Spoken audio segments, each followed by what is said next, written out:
ऊंचाई पर काम करते समय एक छोटी सी चूक भी जिंदगी और मौत का सवाल बन सकती है। लेकिन सोचिए, अगर कोई गिर जाए और उसका सेफ्टी हार्नेस उसे बचा ले, तो क्या खतरा सच में टल गया है? आज हम एक ऐसी प्रक्रिया को समझने वाले हैं जहां हर एक सेकंड कीमती है। ये सवाल सुनने में जितना आसान लगता है ना, इसका जवाब उतना ही कॉम्प्लेक्स है। असल में गिरावट को रोकने के ठीक बाद ही असली लड़ाई शुरू होती है। एक ऐसी लड़ाई जो समय के खिलाफ है, एक जानलेवा उल्टी गिनती। देखिए, जो हार्नेस जान बचाता है वही एक खतरा भी बन सकता है। जब कोई हवा में लटका होता है तो हार्नेस की पट्टियां पैरों की नसों पर जबरदस्त दबाव डालती हैं। ये दबाव खून को वापस दिल तक जाने से रोकता है और नतीजा, सारा खून पैरों में जमा होने लगता है। दिमाग को ऑक्सीजन मिलना बंद हो जाता है और कुछ ही मिनटों में बेहोशी या मौत भी हो सकती है। इसीलिए बचाव अभियान को फौरन अंजाम देना बेहद जरूरी हो जाता है। एक कामयाब बचाव कोई अचानक लिया गया फैसला नहीं होता। ये एक बहुत सोची समझी और पहले से तैयार की गई योजना का नतीजा होता है। चलिए इसमें थोड़ा और गहराई से उतरते हैं। सुरक्षा का मतलब सिर्फ दुर्घटना से बचना नहीं होता, बल्कि दुर्घटना होने पर उससे निपटने के लिए पूरी तरह तैयार रहना भी है। मतलब तैयारी ही बचाव की पहली और सबसे जरूरी सीढ़ी है। किसी भी ऊंचाई पर काम करने वाली जगह के लिए एक असरदार इमरजेंसी प्लान 3 मजबूत पिलर्स पर टिका होता है। एक मजबूत प्लान में हर किसी का एक रोल तय होता है। पहला पिलर है ट्रेनिंग, जो ये पक्का करता है कि अलार्म बजते ही सबको पता हो कि उन्हें क्या करना है। दूसरा है एक बिल्कुल साफ इमरजेंसी प्लान, जो कदम दर कदम रास्ता दिखाए।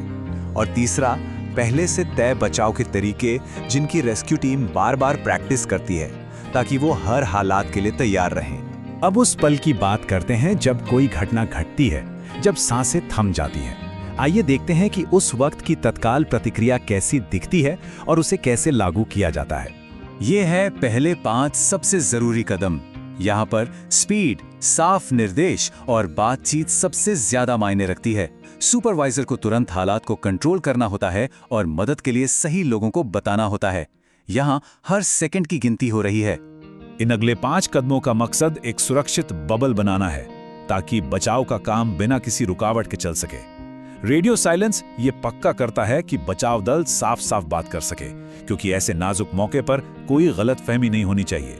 एक बार जब हालात काबू में आ जाते हैं तो अगला कदम होता है बचाव का सही तरीका चुनना।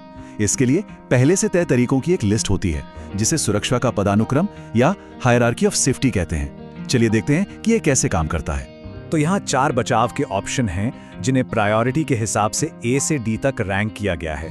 ए सबसे पसंदीदा और सुरक्षित तरीका है, जबकि डी बिल्कुल आखिरी उपाय है जब कोई और विकल्प काम ना कर रहा हो। सही तरीके का चुनाव मौके की स्थिति पर ही निर्भर करता है। ये सबसे सेफ और पसंदीदा तरीका है, क्योंकि ये एक स्थिर प्लेटफॉर्म देता है।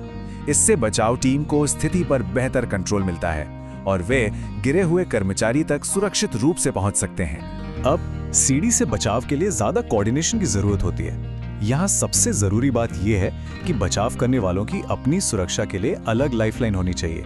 उनकी अपनी सुरक्षा भी उतनी जरूरी है। इस तरीके में गिरे हुए कर्मचारी को ऊपर या पास के किसी सेफ प्लेटफॉर्म पर खींचा जाता है।